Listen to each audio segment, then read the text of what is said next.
Tartaglia is one of the more interesting characters in Genshin Impact, and I think miHoYo agrees since they released him 3 freaking times, while some other units are still waiting for a rerun. To me, Childe is the perfect rival to the Traveler. There's a strong competition between them, more so from Childe, but competition nonetheless. There's also a sense of friendship that's being developed despite him belonging to an evil organization. One of the more interesting things about Genshin are the characters, and you all know me, I like to break down their powers and abilities. What's up everyone, this is Kay, and for this video, I'll talk about how powerful Childe is in Genshin Impact's story. So a little quick background, as we all know, Childe is number 11 of the Fatui Harbingers, who are among the strongest generals of Snezhnaya, which is also an advanced military nation said to be the strongest out of the 7 nations, so that says a lot about the Harbingers being the best of the best. Childe is known to love combat and is the youngest member of the Harbingers. In his character story, there are rumors that he fought on battlefields since the age of 14, but let's be honest here, we have freaking 10-year-olds fighting and saving the damn world in anime, so Childe fighting on battlefields at the age of 14?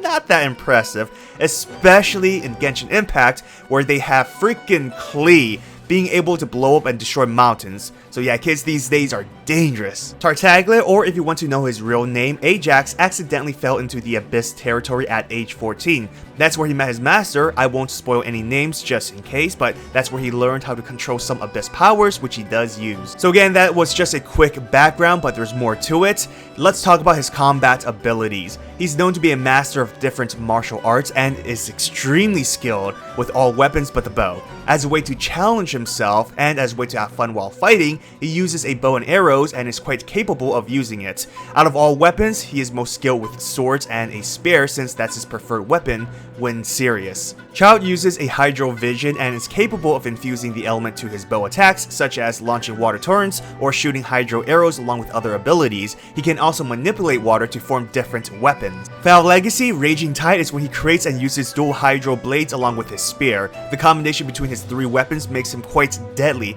Bow attacks for range combat, while the swords and spear are good up close. He's basically a solid all-around type fighter, but again his strength lies in close quarters. Because he can just create weapons with water, this also means Childe will never be disarmed since he can just form new ones. He's also able to water bend and surround himself with water and apparently fly. Shit like that should have been part of his gameplay. Imagine being able to explore with that. Childe has powerful Hydro attacks known as Havoc Obliteration. There are 2 forms. The one with his bow is known as Flash of Havoc, which has him shooting an arrow infused with Hydro and causes a water explosion. The second one is when he uses his spear and does a powerful horizontal slash. That is known as Light of Obliteration. Further water manipulation Childe can do is known as Riptide. There are several forms, but essentially Childe infuses his attack with Hydro and then attacks his enemies, leaving water on them, which then Childe could use to cause a small explosion. Again, he's basically a water bender. He can also use an elemental shield that surrounds his body, perfect for defense, but it's not as powerful compared to, let's say, Zhongli's Jade Shield. When serious, Childe will use his Electro Delusion. Now, delusions are more powerful than visions, but it comes at a cost of taking away the user's life energy when used extensively. With this, he can now manipulate lightning attacks. Compared to his Hydro abilities, his fighting style when using the delusion changes to more aggressive melee style, using his swords and mainly his spear, but often utilizing his extreme speed to overpower his enemies. Childe's trump card is known as Foul Legacy Devouring Deep. This is a transformation that increases his power exponentially. The drawback is, he cannot sustain this form too long. If he pushes his transformation time limit, then it could possibly kill him. This is one of the reasons why he lost to the Traveler, as stated, when you beat him in the game. The strain of the transformation is so severe on Childe to the point where he hadn't fully recovered days after using it, and when using it a second time, just for 10 seconds, it nearly killed him, or at the very least incapacitated him. So if Tartaglia cannot win with this transformation, he'll lose. But the transformation itself is very powerful. Childe can use Devouring Deep instantly, as seen when he fought against the Ruin Guards. In terms of power, he was able to take out 4 Ruin Guards in less than 10 seconds, and remember, he still hasn't fully recovered from his previous battle with the Traveler.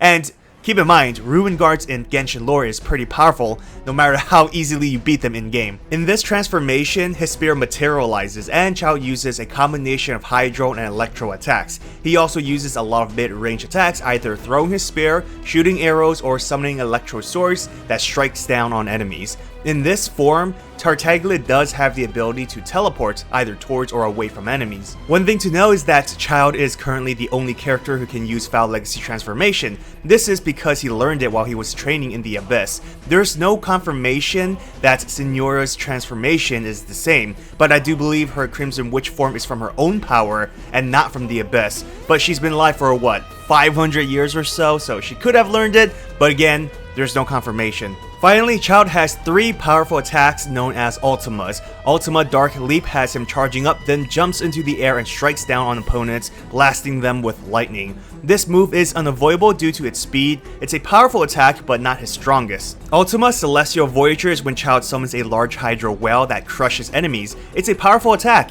which shows how strong Childe is with water manipulation. Though he hasn't been shown using other creations, if he can create a whale, there's a high possibility he can summon other Hydro creatures. The final Ultima, and possibly the strongest, is God Arrows. Childe charges up and let loose a Hydro arrow that then rains down, striking everything within a large area.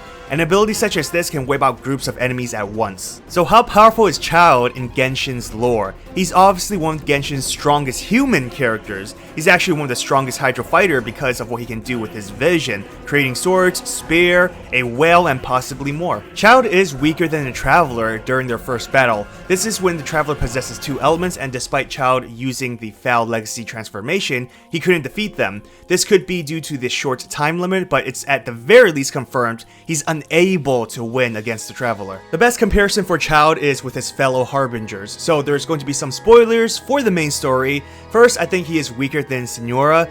Childe is stronger than her in terms of brute strength, but keep in mind Signora is more crafty than him. She's also been alive for 500 years, and with that much time, she's gained a lot of experience. Signora was also able to defeat Venti, who, as we know, is one of the 7 Archons. The weakest, but an Archon nonetheless. Although I have to say she sort of surprise attacked him, but still, it's part of her accomplishments, I guess. She also doesn't have a time limit to her transformation, unlike Childe, but she is weaker than the Traveler using 3 elements. Signora was also killed by the Raiden Shogun, but I honestly don't think she's dead. She seems to be quite a popular character, but we'll see. The next comparison is Scaramouche.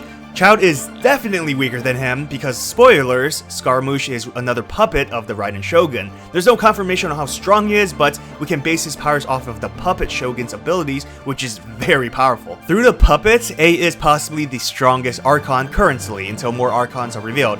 I don't think he can match her, but he should be close in power. Examples of his strength hinted in the story: Mona was scared of him, even stating he was strong. Yae Miko also did not dare challenge him when saving the Traveler. Instead, she offered A's Gnosis as a bargaining chip. Childe is also weaker than other characters like Zhao and Ganyu. Childe is definitely towards the top list of strong characters though. I would say he's stronger than Diluc, who is one of the strongest warriors in Mondstadt, but we don't know Diluc's full power when he used a delusion, but Childe mastered his, so I'd say he's slightly stronger. Albedo can supposedly destroy Mondstadt when losing control, making him a lot stronger than him, but as he is now, I'd say Childe wins. Other characters Childe can beat is Kazuha, Keqing, Knights of Favonius members, and many other vision users. Kaya is supposedly as strong as Diluc, but like I mentioned already, I believe Childe is stronger than Diluc because he's mastered his delusion. At the end, I believe Childe will become stronger. He's always training and fighting, so experience is being gained at an exponential rate.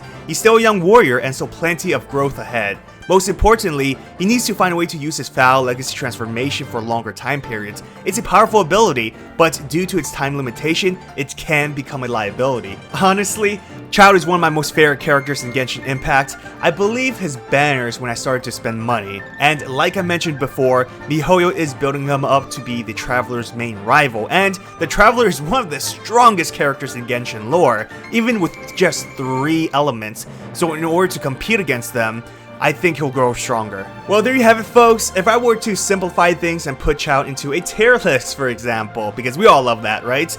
S rank being the strongest Archons with their Gnosis at full power, the most powerful beings in the world to that, and then we have the A rank, which are, let's say, Zhao, Ganyu, and the Traveler, because he's very powerful. I would place Childe just beneath them at B rank, and then of course you have C, D, E's, and so on and so forth. I hope you guys enjoyed this video. If you did, hit that thumbs up and subscribe to my channel for future Genshin Impact videos. I did make some VS battles, right? Childe versus Emiya Archer, which I had a lot of fun doing. Or if you want to see Zhongli or Morax, the Geo Archon versus Fate Grand Order's Gilgamesh, check that video out as well. Take care everyone, and good luck on your gacha summons.